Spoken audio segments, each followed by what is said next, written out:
eu quero muito tentar o parto normal, mas eu fui diagnosticada com diabetes gestacional. É possível realizar o parto normal? Sim, é possível sim, Rafa. Então, primeiro vai saber se você está acompanhando direito essa diabetes gestacional, se ela está bem controlada, se o bebê está num peso dentro do adequado. Se isso tudo acontecer, você pode muito bem ter um parto normal. O parto normal ele vai ser bem melhor para você, no sentido de recuperação. Você não vai precisar ser submetido a uma cirurgia, você já vai ter um contato com o bebê mais rápido, assim que ele nasce, ele já é colocado no seu colo. Para o bebê é muito importante também, porque ajuda a fazer algumas modificações fisiológicas que decorrem do fato de passar ali pelo canal de parto, então para ele é muito interessante também. E também diminui o risco do bebê ter alguma dificuldade de adaptar a respiração depois do nascimento, que é comum inclusive na diabetes gestacional. Então qualquer problema clínico da gestante, desde que bem controladas e não tenha nenhuma contraindicação específica, sim, é possível realizar o parto normal, sim.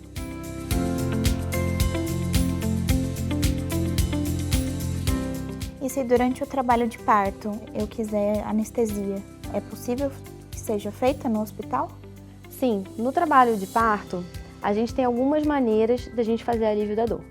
Então, algumas são anestesias e tem maneiras não medicamentosas também. Então, não medicamentoso, a gente tem massagens, a gente tem o uso de água, seja em banheiro, quando disponível, às vezes no chuveiro, a própria movimentação e os exercícios. E se mesmo assim tiver aumentado o seu nível de dor e você achar que precisa de mais uma ajuda, aí vai ser feita a avaliação para fazer a analgesia.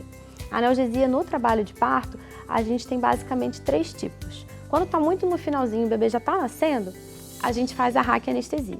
A raquianestesia é um bloqueio que vai durar ali de 1 a 2 horas. O mais comum da gente fazer é a combinada, que a gente já faz um bloqueio inicial, para já dar um alívio mais rápido da dor, e a gente deixa um catéter, que é peridural, que aí pode ser necessário a gente colocar mais anestésico conforme o decorrer do trabalho de parto. Isso permite que você também tenha mobilidade, que você possa fazer os exercícios para te ajudar no trabalho de parto. A gente também pode fazer só a peridural, que é o catéter, sem fazer esse bloqueio inicial também. A episiotomia é um corte que a gente vai fazer no períneo da mulher para ajudar o bebê a sair. Então, na episiotomia, a gente vai romper 3 camadas: a pele, o músculo e a mucosa, que é a camada de revestimento da parede vaginal. A episiotomia a gente não faz de rotina, existem algumas indicações para a gente fazer. Então, se a mãe está com muita dificuldade de fazer a força para romper aquela última passagem, ou se o bebezinho está dando sinais que ele não está aguentando mais ficar ali, pode ser indicado a episiotomia. Um médico ou enfermeiro obstetriz vai realizar a episiotomia e depois vai corrigir.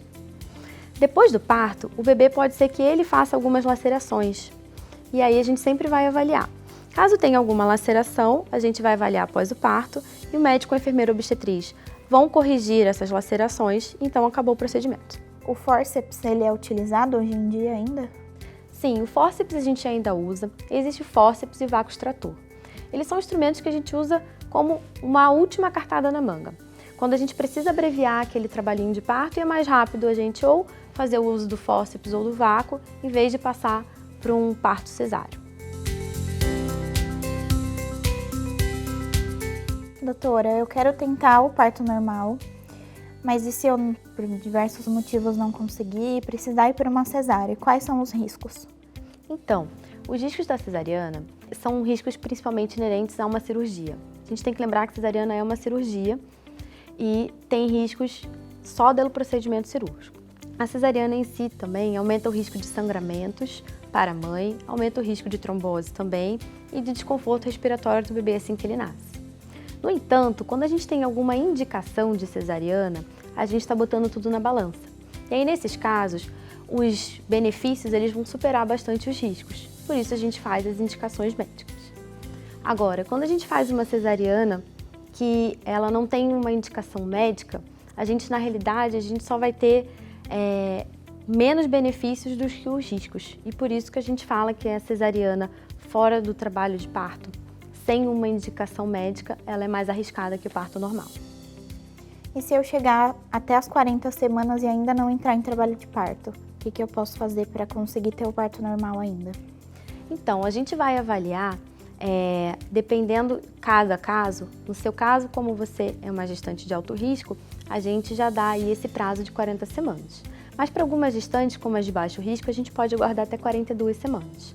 Então, se até lá o seu corpo não entrar em trabalho de parto, a gente pode partir para a indução de parto, que é a gente tentar fazer artificialmente a preparação do corpo para você entrar em trabalho de parto. Você tinha falado sobre o parto normal que pode durar até 12 horas.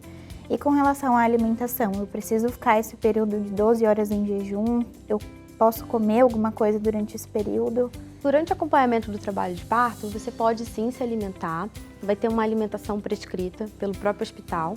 E também é importante você sempre se manter hidratada, até porque é uma coisa um pouco cansativa e vai demandar um esforço físico de você.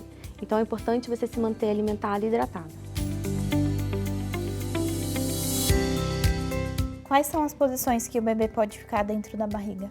Então, o bebê pode ficar em várias posições dentro da barriga, Rafaela. A gente tem aqui a pelve da mãe e o bebê pode estar, por exemplo, de cabeça para baixo, essa é a posição cefálica, essa é a pose que o bebê está para o parto normal. O bebezinho pode estar atravessado assim, numa posição transversa, com o bracinho para baixo, que a gente chamaria de posição córmica. E o bebezinho pode estar também sentado em relação à pelve da mãe, com os pezinhos para cima ou ali embaixo. Isso a gente vai chamar da apresentação pélvica. É interessante a gente entender também como que o bebezinho consegue passar esses 9 meses aí dentro da barriga. O bebê vai se conectar à placenta através do cordão umbilical. É um cordão gelatinoso que tem 3 vasinhos, 2 artérias e uma veia na maioria dos bebês. E através da placenta que o bebê vai realizar as trocas com a mãe. Então, ao longo da gestação, é a mãe que vai respirar pelo bebê, que ela vai comer pelo bebê e vai fazer as excreções pelo bebê também. Essa placenta, ela tem recoberta por uma membrana, nessa fase que fica em direção ao bebê, e ela fica ligada ao útero e é uma parte toda, um cotilédon, ele parece quase que um fígado, que é onde ele vai fazer as trocas. Em volta da placenta, a gente vai ter 2 membranas que vão recobrir a placenta e vão recobrir o bebê, criando então um bolsão d'água, a famosa bolsa que rompe quando a gente entra em trabalho de parto. Então é a partir da ruptura dessas membranas, são 2 bem fininhas que ficam coladas, quando essas membranas rompem, que a gente vai ter a ruptura da bolsa e aí pode desencadear o trabalho de parto. Existem algumas indicações médicas para cesariana. Então essas vão ser avaliadas pelo médico que está te acompanhando. Algumas indicações são quando o bebê não está de cabeça para baixo, ele não está cefálico, quando a placenta recobre o colo do útero, quando a gestante já é iterativa, ou seja, ela já teve 2 ou mais cesarianas e aquela cicatriz pode gerar um risco de ruptura do útero para a paciente ao longo do trabalho de parto. Se ela tiver herpes genital, mas não que já tenha tido antes, que ela esteja naquele momento para o parto. Então, as lesões da herpes genital são uma contraindicação ao parto normal e a gente tem que fazer cesariana. Às vezes a gente pode fazer cesariana também para programação de algum tratamento que o bebê vai precisar assim que nascer. Então, às vezes a gente sabe que um bebê tem alguma alteração e ele vai precisar nascer e ser operado, vai precisar de um cuidado muito específico. Então, para facilitar o acompanhamento desse bebê depois do parto, às vezes a gente agenda num horário para facilitar a equipe que vai dar o suporte e toda a assistência que esse bebê vai precisar. Quando a paciente quer fazer a cesariana pelo desejo materno, então vai ser solicitado que ela preencha o consentimento para dizer que ela quer fazer uma cirurgia que não tem indicação médica, sendo reforçado para ela os riscos e benefícios da cirurgia.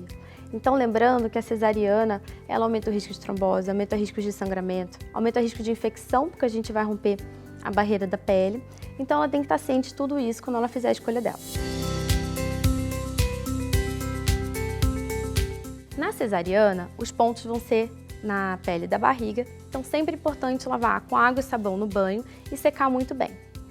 Pode usar também um pouco de álcool 70 ou clorexidina alcoólica para limpar também a ferida mais de uma vez por dia. A gente deixa os pontos da cesariana abertos depois da ida para casa, mas existem alguns pontos que ficam com alguns esparadrapinhos em cima da cicatriz para proteger. Você deixa esses esparadrapos em casa. Se eles caírem sozinhos, caíram. Senão vão tirar quando você for passar na visita de retorno do pós-parto. É sempre importante lembrar de secar bem isso. Então, para secar isso, a gente pode usar o secador de cabelo no modo gelado, e secar ali com aquele ventinho, ou também pode passar um pouquinho do álcool 70 que ajuda a secar mais rápido. O álcool 70 é o mesmo álcool que vai usar para fazer a limpeza do umbigo do bebê. Então é bom que você já vai ter isso em casa.